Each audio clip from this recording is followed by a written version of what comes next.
ang Presidential Broadcast Service. Radyo Pilipinas. Radyo Publiko ng Bagong Pilipinas para sa Bagong Pilipino. Naghahatid ng mahahalagang balita at impormasyon na guugnay ng pamahalaan sa sambayanan. Tulay sa himpapawid ng serbisyo publiko. Radyo Pilipinas. Radyo Publiko, ang boses ng Pangulo. Sa Iloilo, Radyo Pilipinas, 585 AM. Philippine Standard Time, 2:05 sa hapon. Mga labing ulihing nga hitabo, hibaluon, mga hangkat at tubangon, mga bagay nga importante, aton ginahalungan, aton ginabantayan.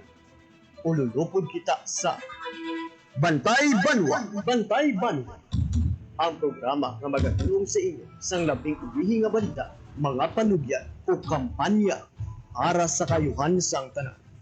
Ikaw, ako, kita, Bantay Banwa.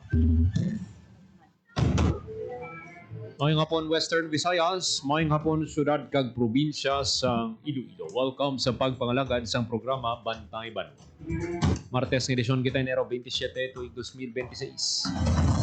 Programa nga magadulong sa inyo sa labing uli nga balita, mga panugyan kag kampanya para sa kayuhan sa tanan. Ini ang inyo alagad kag anchorman Joseph Paul Noblesa Tarosa. Ululupod kita subong nga hapon diri sa Radyo Pilipinas Iloilo. Sa aton nga mga balita nga patpaton subong nga hapon, nga kapinan after nga ti nakabaton sang negatibo nga mga komento, damo sang reklamo, no, may mga suggestions man. Next year ibalik ang daan nga ruta or ibalik ang mga judging areas nga nakaandan suno sa Iloilo Festivals Foundation Incorporated.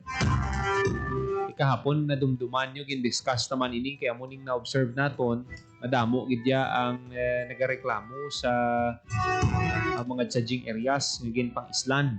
Kasi amo na bala no nakaandan na ang mga tao, gina-look forward na ang paglantaw. Galing mas naglayo para sa ila ang mga judging areas ngagin pahamtang. Doon ang tuyo gin nila sini nga mas madamo pag ang makalantaw kaya ang Iloilo Sports Complex madamo-damo ang pwede nila ma-accommodate.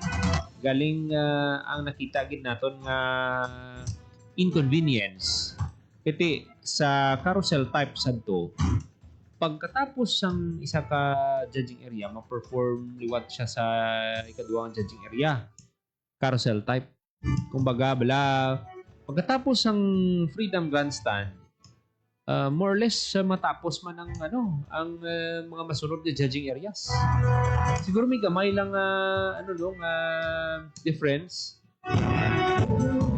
Pero halos dululungan ina matapos.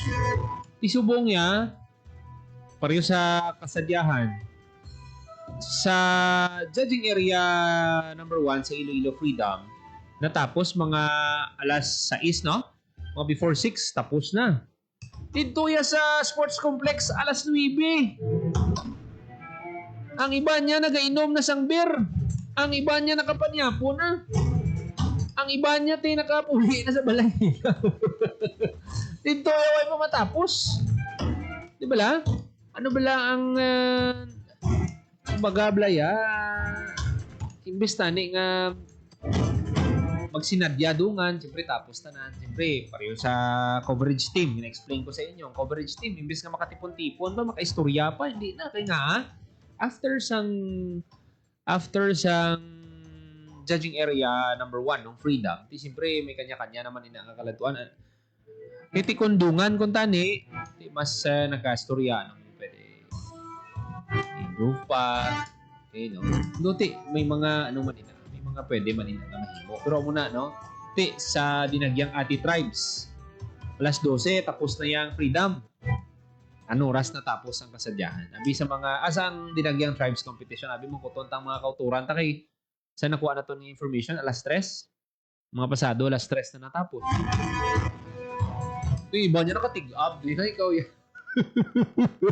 Nagpa-init-init ka pa tayo sa Iloilo Sports Complex. Ang iba niya, nating-ab na nila ang pantat naging kaon nila sa panyaga. Di kayo, although may mga, ano man na, kanya-kanya man na yung diskarte para ka panyaga, pero ato na yan. Gusto talaga nga i-compare ang sadto nga dinagya na tinakaanda na, kagway man sang may nakita nga problema. Kag nga agin islan. Nga islan mo ang isa ka sistema nga wala man sang problema. Diba? Nga islan mo nga wala man gani isang may nagareklamo, may kalabanan gidya excited gidya permi sa dinagyang kay pila ka judging areas. Kumbaga, for example ako, di matisting ka to lantaw sa judging area number 1. Ay alang-alang to dito tabi sa sa judging area number 2 sa Capitol. Damo ka sang pilian. Kag hindi mo nakalayo kumpara subong. Nagkadto lang timo sa di mayo man kay na pamatian pero mas nami pagitani kung wala gin islan, di ba? Before kon in islan nyo gid man nagkulo-konsulta man kamo abi sa mga tawo. Diba? Pero kung sa liwat no, sa mga naghambal nga mingaw ang dinagyang para lang na yan sa mga wala nakakanto sa mga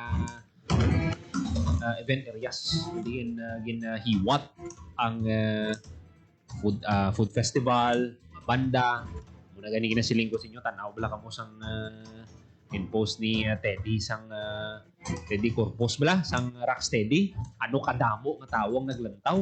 Ano pa lang to ha, January 24 pa to. Wala pa to madalang January 23 kag 25. Damo gid sang tawo.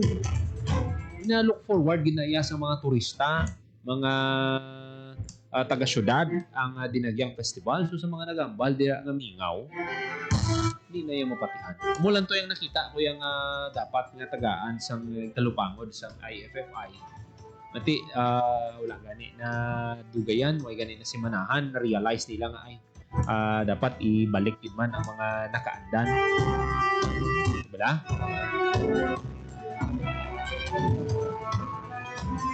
Ang iban pagid no, patpato naton karon ng iban pagid ka mga update sa Dinagyang Festival sa bago lang ginatapos nga selebrasyon diri sa syudad sa Iloilo.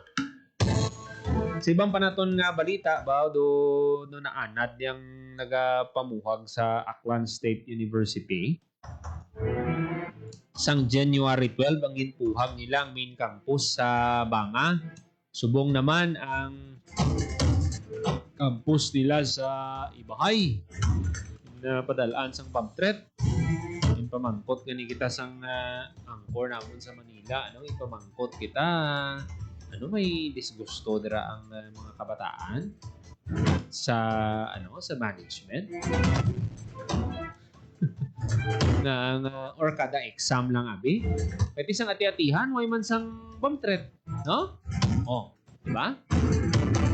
Kay mga kabataan hindi kita kambal nga sila. Kay ang iba niya nagapang tripping lang man pero abi nila hindi ka mamadakpan.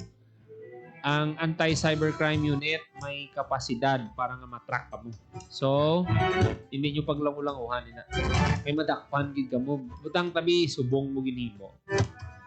After pila ka months, madakpan ka gid. Amat-amat na ho. Diri sa syudad kag probinsya sa Iloilo, nagtahaw ng issue sa bank threat. Pero sige-sige ning pag-imbestiga, pag sige-sige ang pag-file sang kaso. May madugang pa da.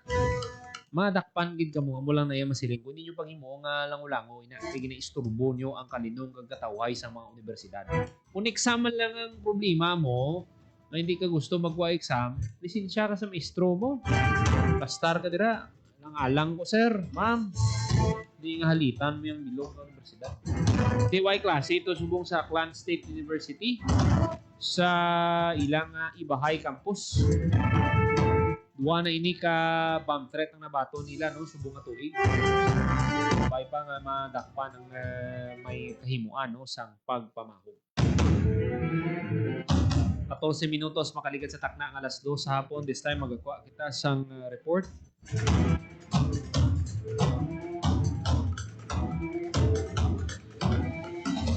Sobra 117 kalibong pantawid pamilyang Pilipino program beneficiary sa Western Visayas na graduate sa programa. Paunta ang detalye sa report ni Marian Grace Erenieta. Radyo Pilipinas. Radyo Pilipinas. Report. Yan, mayong hapon. Paul, mayong hapon naglabot sa 117,000 ka mga household no diri sa aton sa Western Visayas ang nag-graduate o kung nag-exit sa Pantawid Pamilyang Pilipino Program sa Western Visayas as of January 5, 2026 ini Paul no gipahayag kaina no sa kapihan sa Philippine Information Agency nga kung saan nag-resume naman Paul ang first nato nung bisita nga ahensya amo ang DSWD6. So gipahayag diri ni OIC Regional Director Joselito Estember nga nag-exit Paul o kung nag-graduate sa programa ang mga benepisyaryo bangod nga tinalabot na nila ang level 3 o kung self-sufficient na inisilabot silingon Paul makasustain or kaya na nila suportahan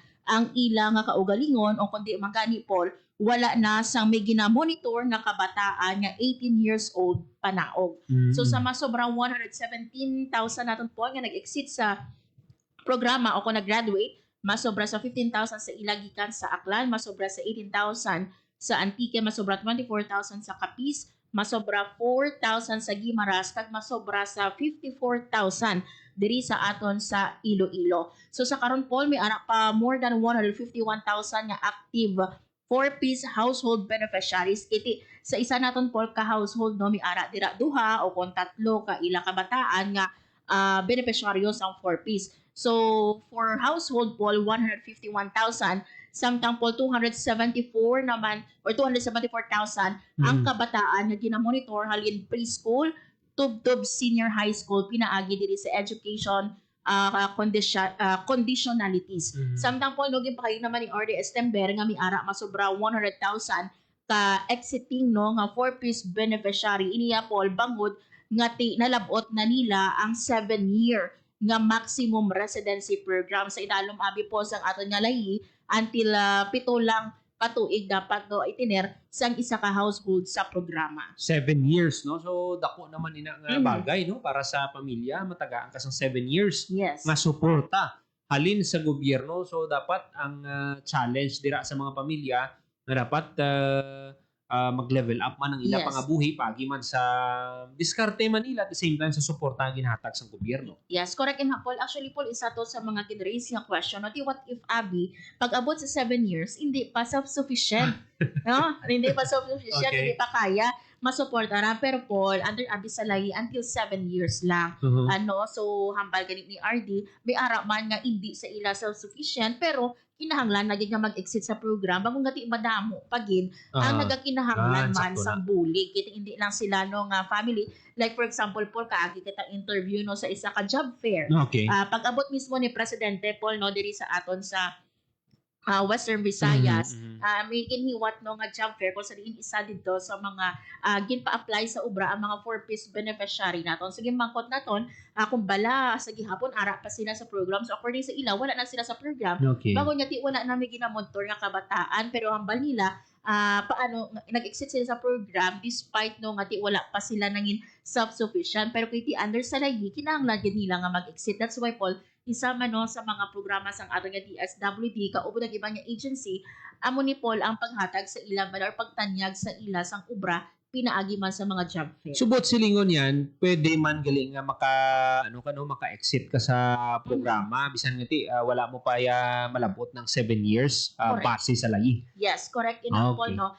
Kulang taon for example abi Paul kung sa ika-5 mo nga year o kung sa ika-6 kung makita na yung self-sufficient na for example nag-graduate na abi imong kabataan or wala na may ginamotor no nga 18 years old below or nagmaayo na ang inyo kabuhi isa ina Paul sa mga reasons no nga ginapa-exit ang mga families nato. Nami gid kay ti matagaan chance ang iban amo nang purpose man sa programa hindi nga masalig kita sa San-O dira ti Yes. paano ka mangin independent sina kun sobra sa 7 years kag nakita naton ideal na ina no para sa Yes. isa ka pamilya hopefully makapatapos man sa ilang mga kabataan sa ilang pag-eskwela. Yes, correct enough. Kag gin-present man dito po kaina no ang pila sa mga istorya no. Actually may iba no nga mga 4-piece beneficiary naton po nga nagaubra na sa DSWD. So ginpang-absorb ini sila no sang aton nga DSWD sa ibang pagid naton nga mga agencies. Iban gani po nag-graduate cum laude, magna cum laude, kag iban po nakapasar na sa mga pasinawan. So hambaga ni RT no dako gid ang bulig no sa 7 years nga ina dako gid ang bulig no sa isa ka beneficiaryo kiti kung ang isa ka beneficiaryo nakagraduate siya naman nini ang masuporta sa mga manghod ya pagit. Okay, yan idugang ko na lang ini nga pamangkot no. Na mention naton diri na istoryahan naton diri ang success stories sang mga four-piece beneficiaries. May ara naman niya balang ati gin kakas abi ang DSWD iti gin siling naton way nila gin gamit sa insakto Yes. ginabuso nila bin ginahatag sang gobyerno sa ila. Yes, correct na Paul no, may ara abing na nga mga kondisyon Paul ang aton nga DSWD no sa mga aton nga mga four-piece beneficiary like for example Paul kinahanglan ini nga sa mga 0 to 5 years old kinahanglan Paul no nga nagapakonsulta, nagapabakuna ang mga Okay. estudyante dapat tuon gid or naga-eskwela. So in case Paul nga matalo pa or mabalaan no, sa DSWD naton nga wala ini sila monthly nag-attend pag sa mga meeting nila Okay. ground ina Paul Mm. para nga i-suspend or kakson sila sa programa kag mind you Paul ha may ara man kita mga case nga like that no nga wala sila nagasunod sa condition case Apple gina-hold ni ang ila monthly nga Okay. ginahatag sa ila kag hindi ini pag-ihatag not unless nga naka-comply sila sa mga kondisyon. Okay. Yan madamo gid nga salamat. Report gikan sa DSWD para sa Bagong Pilipinas, Maren Grace Aranyata, Radyo Pilipinas, Radyo Publiko. Radyo Pilipinas. Radyo Publiko. Radyo Pilipinas. Madamo gid nga salamat Marian Grace Araniata. Nami gid mi nga programa sang DSWD no ining Pantawid Pamilya Pilipino program. Iti hindi man pwede nga sa Sanoya, purpis ka lang. Pero may ari niya bala sa sa mga sa mga session bala sa mga sanggunian. May ginatawag man na sila nga purpis. Bala nyo kung pungko, pamati. Ang mga wala bala sa ang mga wala bala sang may matugda sa session bala sang sanggunian bayan or sa sangguniang panlunsod or diin man dira no mo nang tawag man sa ila purpose pero ano lang na no kidding aside ba lang na pero ang programa nga ni masiling naton nga bintahag dinhi sa mga kubos naton nga pumulo damo kita sang kilala nga nagpaninguha kag nagsuccessful bangod sa sining four-piece program sa Department of Social Welfare and Development kadamo na sang mga kauturan ta nga nabuligan sa sining nga programa kag dako gid ang pagpasalamat nila sa Department of Social Welfare and Development kag ang gobyerno no ara gid nakahanda gid nga magbulig para sa ila kag 7 years ina kung ikaw wala pa 7 ka tuig somehow na ayuhan ka sa pangabuhi ihatag ta naman sa iban amo nang goal ba lang nga kung ano man ang nabato naton nga grasya alin sa gobyerno kay kahit papano nag-ayuhan na kita nakatapos na sa pag-eskwela ang imong mga kabataan it's about time nga ihatag ta naman sa iban nga deserving man nga bulikan. Radyo Pilipinas. Hindi man pwede nga astasan o masalig lang kamo sa gobyerno. Radyo Pilipinas. 117,000 kapamilya kung mag apat, lima lang ini sobra 600,000 ini ka individuals ang nabuligan sa Department of Social Welfare and Development. Radyo Pilipinas. Radyo Publiko. Radyo Pilipinas. 23 minutos pagaligid sa takna ng alas 2 sa hapon. Balikan ta lang ang dinagyang no. Iti apisar nga tapos na ang dinagyang inaistoryahan sa gihapon ang pila ka mga nagkalanabo sa Dinagyang Festival. Kag sa nasiling na naton ang performance sa mga tribo no sa kasadyahan sa kabanuhanan kag sa Ati Tribes Competition nagapabilin nga world class. Naganami kada tuig ang performances sa mga tribo. Di ang Dinagyang Festival sini pasugtan na bala nga ti magkasulod ang kay nabala naton sini sa Ati Tribes Competition city-based ini. Kumbaga ang mga participating nga mga tribo halin sa syudad either eskwelahan gina-represent mo kun barangay. Di ilang taon ta kun expand ini sang IFFI nga ti buksan ini no sa mga kauturan ta sa probinsya sang Iloilo. Ang taon ta kung pasudlon makasulod ang Tultugan Festival. Ito mo niyang ginaplano sang alkalde sang Maasin si Mayor Ansing Amboy. Na interview gani kahapon or sang Sabado ni Merian si Mayor Ansing. Ito makita mo lang entusiasmo niya bala sa pagsuporta sa sa grupo nila. Hasta sa nagdaog ng Maasin. Lipay gid siya. Tamo lang ang isa bala ka leader nga gid bala supportive kag palangga niya gid ang tribo niya. Grabe no. Halin sang pag perform. Before nga nag-decide ang Tultugan na mag-intraliwat hasta sa nagdaog sila. Grabe yung support. Manantayan sila ang mangin performance nila sa Aliwan kag sa iban pagidira nga mga events sa bilog nga kalibutan kiti damo sa nag-imbitar sa Dinagyang Festival. And I'm sure may mga nagpabutyag na sang interes inabangod sang nakita nila sang nagligad nga Dinagyang Festival.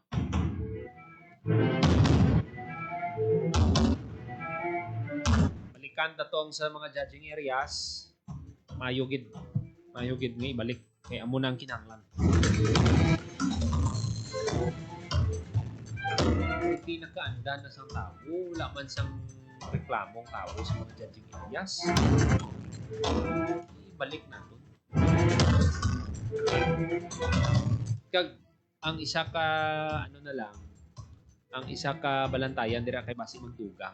Kumbaga kung pilato ang sadto last year, balitugangan. So basi mo nga 4 or 5 ka judging areas so bantayan ina. Kadi subong ang judging areas ang tatlo ang ang lugar kung di nag-perform ang mga tribo sa Freedom, sa Guervana, kag sa Sports Complex. Di ang Guervana yan, wala man siyang kumbaga yan, para lang makalantaw ang tao, pero judging area gid amo ning duha ka judging areas ang Freedom ug Sports Complex.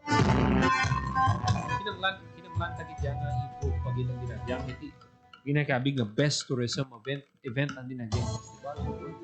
Kung ang mga bagay balang hindi kinanglan islan ba lang iti namin pero ang illumination sa nakita naton kasi pila naman katuig nakita mo nga nag-improve dito ako nag-improve sa umalin sa first illumination tugtog subok kasi na-interview ganin naton si Direk Aldin hindi basta-basta ang preparasyon sa illumination.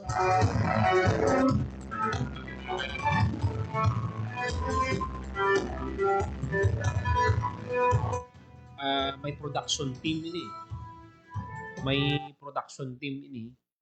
Alin sa host, sa lighting, mix kladira sa mga suga. Importante gid. So kag kita nato nag-enjoy gid ang mga pumuluyo sa illumination. Kag ang ginasiling naton nga sad-sad sa Calerial damo man ang nagtan-aw. Makita naton sa Freedom Grandstand sang padulog sila dito kadamo sa gihapon sa tawo Pagkahalin sa Biyernes hasta sa Domingo, ang mga tao gidya may lantawon gidya. May look forward aside sa mga banda, sa mga side events. Magang mga mga ginabantayan gid sa aton nga mga tuturan ang mga turista nga gid bala ang spirit sang Dinagyang. Ano gid bala ang Dinagyang? Ano balang ma-offer sang Dinagyang sa aton? So amo ning mga events nga nagapati ako nga rason nga ang linibo ang nagtan-aw sang Dinagyang Festival. Pwera lang sa mga delays kag sa mga dito bala sa bahin sang Sports Complex bala nga may nagreklamo ngati gold ang ginkuha niya nga ticket pero do hindi pang gold ang pwesto niya.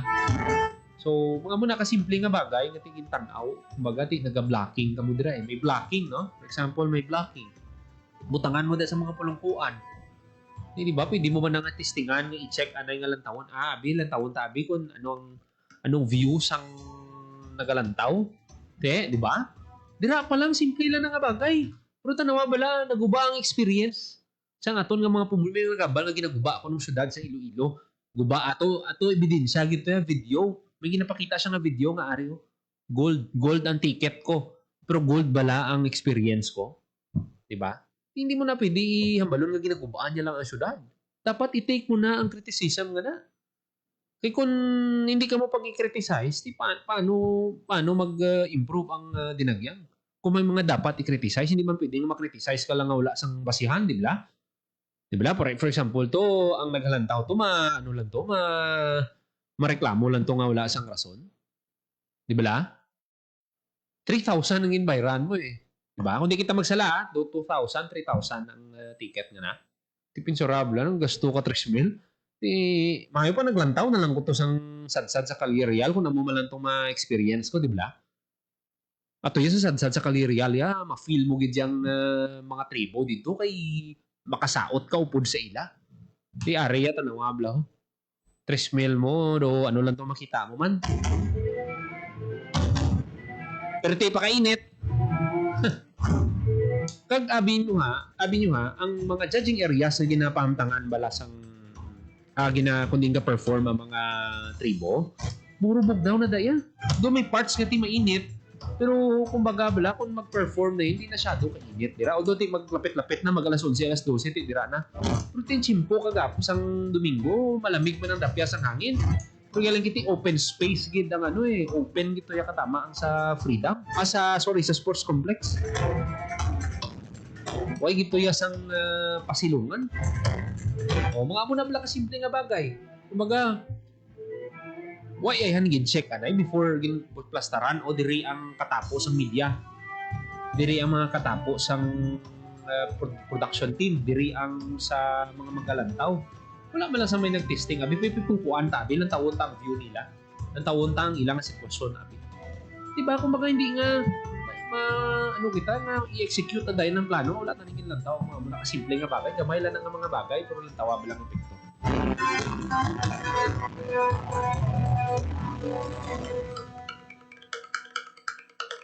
Kanugod bagati ang amutong nga turista abi, amutong nga netizen mabalik pa to sa liwat kag mangkuton to siya sang mga himatayak kag kakilala. How's your experience? Di ano yung sabat mo? Yun lang to nakakita ako sa nagka-drum. Nagang linagabong sang drums. Okay lang. Lain nga kung nakuha niya ang experience na ginahandom niya, mabasa, ay grabe. Dapat mabalik ako next year. Manghagad pagid ako sa damo ng mga turista. Diba? Kaya mo itong natabo, mabalik ka pa. Isa lang nakatawo ha. Konting impact siya. Muna nga bagay dapat take into consideration. Hindi pwede nga pabayaan kasi ang pagbalik sa mga judging area sa city proper panugod na ini para nga mas ma-realize ang aton nga mga nag-organize dira dapat improve gid nila. Pero ang sa illumination halos tanan na miss gid no. Way kita sa may nabatian na nag-criticize.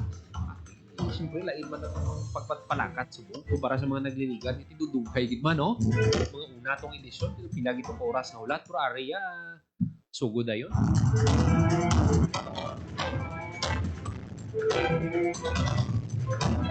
Tres minutos makaligat sa takna ang alas 2 sa hapon. Mga kabiyanan ng iban pagit ng mga balita patpato naton sa masunod edisyon sa programa. O kung maghatag lang ito sa pila ka mga panundo, magbalik lang ang programa Bantay Banwa. Time to celebrate kulturang Pinoy. Tradisyon, musika, sining, literatura, at iba pa. Anything and everything fun and Filipino. Ito ang Pinoy Kultura. If there's anything that could describe the Filipino, it's that he loves to eat. which may not be exclusive to the race but is especially unique because of its ingenuity and creativity when it comes to making food that's not only delicious but affordable. Ika nga, swak sa bulsa at panlasa. And in the case of street food, adventurous. Street food in the Philippines has especially become a fast-growing industry. The more popular ones, ang pinakamabenta, are known to its consumers by their unusual names, tulad ng Adidas, Walkman at Betamax. Sigurado akong na-experience na ng panlasa mo ang paa ng manok, tenga ng baboy, and clotted pig or chicken blood na para bang maliliit na blood cakes, named after what movies used to be watched on, or ang Betamax. Nikay de Guzman in Esquire says in the 50s, livestock was plentiful. Street food sold were the more expensive cuts, chicken or pork barbecue. But when the economic crisis hit in the 70s, Pinoys looked to the parts that normally get thrown out, like intestines and innards. These suddenly became valuable and reinforced the Filipino practice, walang tapon, walang sayang. That in turn brought out the isaw, a word that came from sausawan, where you dip the isaw. But that's just three of a variety of street food. There's even a day-old chick boiled or fried, and these days, chicken skin, found more often near bus stops, markets, or workplaces where an ordinary person can grab a quick snack for less than 10 pesos. Ano man ito, banana cue, kamote cue, turon man, kwek-kwek, or tukneneng. In these times of frugality and austerity, laman tiyan siya ng Pilipino at ng kanyang kultura. Yan ang Pinoy kultura because our culture is cool.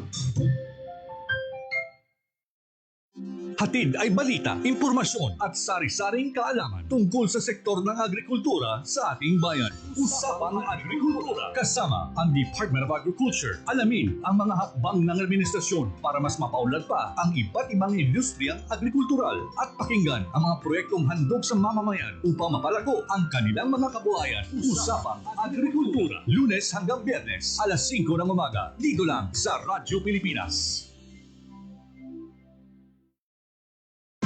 Time to celebrate kulturang Pinoy. Tradisyon, musika, sining, literatura at iba pa. Anything and everything fun and Filipino. Ito ang Pinoy kultura. Known to tourists as hanging rice, puso is rice cooked in woven palm leaves and seen mostly hanging in food stalls, kaya tinawag na hanging rice. It is sold along with barbecue, lechon, ginabot, and the likes in Cebu. Ang puso ay isang iconic street food sa Cebu. Great to take on a picnic or pag nagbi-beach or kahit saan kapag nagutom. No need for utensils or plates, just grab a bunch of hanging rice and some barbecue and you can eat anywhere, even without a table. Busog na, biodegradable pa. So don't forget to have some when you visit the Queen City of the South. Yan ang Pinoy kultura because our culture is cool. This is a public service announcement. Discipline is the key. Umiwas sa aksidente sa daan.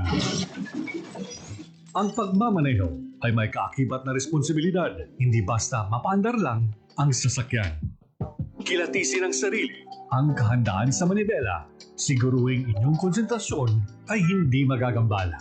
Importante rin na ating laging isipin, init ng ulo ay huwag pairalin, bagkus kaligtasan ng lahat ang siyang dapat unahin. Isang mahalagang paalala mula sa Presidential Broadcast Service at Radyo Pilipinas, Radyo Publiko, 738. This is a public service announcement. Public service announcement From PBS, Presidential Broadcast Service at Radyo Pilipinas, Radyo Publiko, 738. Time to celebrate kulturang Pinoy. Tradisyon, musika, sining, literatura at iba pa. Anything and everything fun and Filipino. Ito ang Pinoy kultura. Alam mo ba kung ano ang mambabato? Think about the tap, tap, tap of the bamboo stick on a thorn to draw a symbol on someone's arm. This is the traditional Kalinga art of tattooing, performed and kept alive by traditional tattoo artist Wangod Ogay, also known as Maria Ogay from Buscalan, Tinglayan, Kalinga. Wikipedia says Wangod is the Philippines' oldest mambabato at 105 years old now. Sarah Barnes honors Wangod in My Modern Metro, telling Wangod's story as an apprentice at 15. Breaking the norm, learning the mambabatok tradition that used to be taught only to men. The art began with the indigenous Butbut warriors, headhunters who got tattoos with special meaning, usually after a kill. But for women, the art portrayed standards of beauty. Wang Od recalls her friends covering her arms and legs with tattoos she still wears proudly. She mixes her ink from pine soot and water and has hand-tapped tattoos on bodies of people from all over the world. Wang Od inks a design that carries symbolic meanings specific to the Mambabatok culture. Thousands come to make the long journey to get inked by Wang Od. Discovery Channel featured her and her art in 2007 on Tattoo Hunter, bringing Kalinga art to a global audience. The National Commission for Culture and the Arts honored her with the prestigious Dangal ng Haraya Award in 2018. She was also nominated for the National Living Treasures Award. Yan ang Pinoy kultura because our culture is cool. Sana'y tiyakin ng mga magulang kung maipanganak akong malusog. Kumain si nanay ng masustansyang vitamin A panlaban sa impeksyon. Para din sa mata, balat, bumbunan at mga buto. Iron, pampabuhay ng dugo at muscles. Iodine, pang-iwas sa komplikasyon at pagiging abnormal. Importante din ang check-up kay doktor. Kasi healthy nanay, ganda buhay.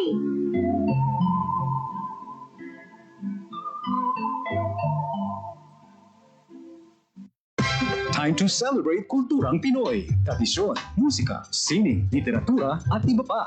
Anything and everything fun and Filipino. Ito ang Pinoy kultura.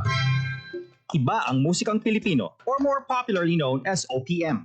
May OPM na makabago. May OPM na makaluma. May OPM na rock.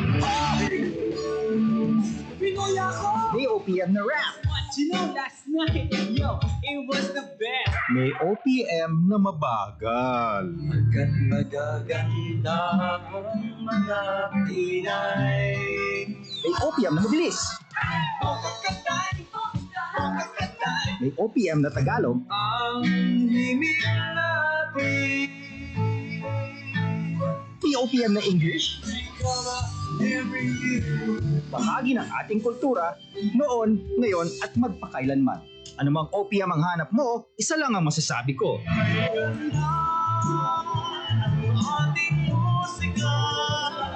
Yan ang Pinoy kultura because our culture is cool.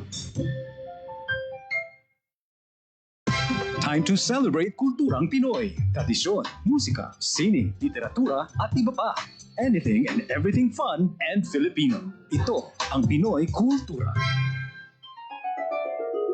Naaalala niyo pa ba ang mga katagang ito? Amoy pares, amoy araw. Ano ba yan? Puro sugat ka na naman. Bakit wala na naman kapares yung tsinelas mo? Ang dungis mo. Tama na. Ayos lang, di ba? Masaya naman tayo naglalaro sa kalye ng sipa, patintero, agawang base, habulan, jolen, trumpo, text, at marami pang iba. Some Filipino games just show how creative we are. All we need are players and nothing else. Ang saya balikan ng ating kabataan. Kain, tulog, laro, laro, at laro. O ano, game na? Pagkabilang ko 3, nakatago na kayo. Yan ang Pinoy kultura because our culture is cool.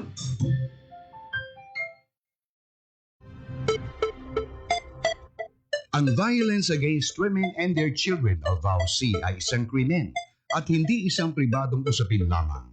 Ito ay nakasaad sa Rule 3, Section 6 ng Republic Act 9262 o Anti-Violence Against Women and Their Children Act of 2004.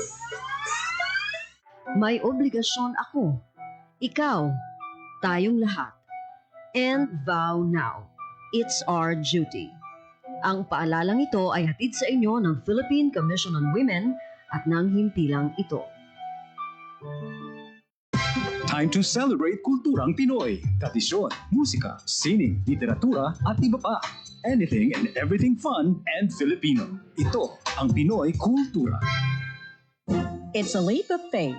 actually more like a three-step and a sway. Ito ay ang sayaw sa Obando, Bulacan. Sinasalihan ng mga babae at lalaki na humihiling ng anak o asawa sa tatlong pintakasing santo. The Three Saints, San Pascual Bailon, Santa Clara ng Assisi, and Nuestra Senora de Salambao. Wikipedia says it's a dance of vitality and abundance performed for 3 days from May 17th to the 19th, one day devoted to each saint. The festival starts off with a mass, and later in the day, the dance procession is performed, where devotees sing the Santa Clara song and melody to the Blessed Virgin of Salambao, their Thanksgiving song. The festival could be traced to an ancient ritual called Kasilonawan, a celebration of the god Lina, a force of nature. When the Franciscan missionaries came, they introduced the three saints to replace the pagan gods. In WW2, the Church of Obando and much of the town was pretty much destroyed, including images of the three saints. The festival was banned because of its pagan roots. Religious processions were still held, but the dancing was not allowed. But in 1972, the new parish priest and the Cultural Commission of Obando brought the tradition back. Sayaw sa Obando has survived for centuries, holds up to this day, and yes, it was another victim of the COVID, put on hold just like other mass activities. But in May this year, thousands of devotees, mostly families and couples, came back to pray for children and perform the fertility dance in the streets of Obando, and just to be safe, with face masks on. Yan ang Pinoy kultura because our culture is cool. Hatid ay balita, impormasyon at sari-saring kaalaman tungkol sa sektor ng agrikultura sa ating bayan. Usapang Agrikultura kasama ang Department of Agriculture. Alamin ang mga hakbang ng administrasyon para mas mapaunlad pa ang iba't ibang industriyang agrikultural at pakinggan ang mga proyektong handog sa mamamayan upang mapalago ang kanilang mga kabuhayan. Usapang Agrikultura, Lunes hanggang Biyernes, alas 5 ng umaga, dito lang sa Radyo Pilipinas. 45 minutos magaling sa taknang alas 2 sa hapon para ka muna kapamati diri sa Japon sa programa Bantay Bano. Mga kabinan sa nasiling na naton kay na ang Aklan State University Ibahay Campus na kabaton sang bomb threat. O pilato ka bomba ang ginhambal sang nagpadala nakaplanta in tanom no dira sa vicinity sa campus. Rason nga nag-declare sa suspension ang tagdumalahan sa eskwelahan para sa safety sa mga estudyante kag mga manunudlo kag staff dira sa universidad. Muning dapat gid nga tutukan sa aton nga PNP kung sino ang nagapalapda kay mintras nga hindi madakpan may tendency nga maliwat pa ini, masulit pa ini. Kita nyo ang sa syudad sa Iloilo after ngati na napasakaan to sang kaso, sunod-sunod ang mga napasakaan sang kaso, tiway ka na sa may batian subo nga nagapamuhag sa mga facility no diri sa aton sa mga universidad no diri sa syudad kag probinsya sa Iloilo. Hindi man niya dapat himo nga lang ang mga bomb threat kay nagahatag niya sang kakugmat no trauma sa mga kabataan. Ano ba lang feeling nyo, kabataan nyo, ara dira sa eskwelahan, kamu mismo nga mga ginikanan, mabatian nyo nga may bomb threat sa iyo gineskwelahan sa bataan nyo. Anong pamatsyag mo? Siyempre, ikaw, madali-dali ka to sa eskwelahan nyo para sugaton siya. Kung high school, kung college, kabalo naman magpuli. Pero mga kabataan, mga ara sa preschool, elementarya, pati kinanglan mo gaya sugat dulong pa. Una bala no, mga nagahimo siniblaway gid bala nagapaminsar sang epekto sang ginahimo nila. Sabay pa nga madakpan no, nagmapasakaan sang kaso. Para nga masampulan. Nagtawhay na ang syudad ng probinsya sa Iloilo. Akla naman din ang na tulo testingan nila dapang bomb threat. Madakpan na. May nadakpan man sa tuto sa Kalibo gani nadakpan na. I'm sure kung mga naghihimo sini madakop mo mapasakaan gid sang kaso mo nang dapat para nga ma-realize nila nga sa kada ginahimo nila may konsekwensya gid na. Sakto man nina ukon sala. 48 minutos makaligat sa takna nga alas 2 sa hapon. Sa ibang panaton nga balita ang probinsya sang Capiz nagkakuha sang 4 ka gold awards sa 2026 Region 6 DRRM Assessment Recognition Program. Rin ginakilalang Banwasang Dumalag mayon panitan kang dumaraw for outstanding performance sa 2025 LDRRMC and Sectoral Regional Assessment. Ang recognition ginpangunahan sa Office of Civil Defense, highlighting CAPI's continued commitment to strengthening local disaster preparedness and resilience.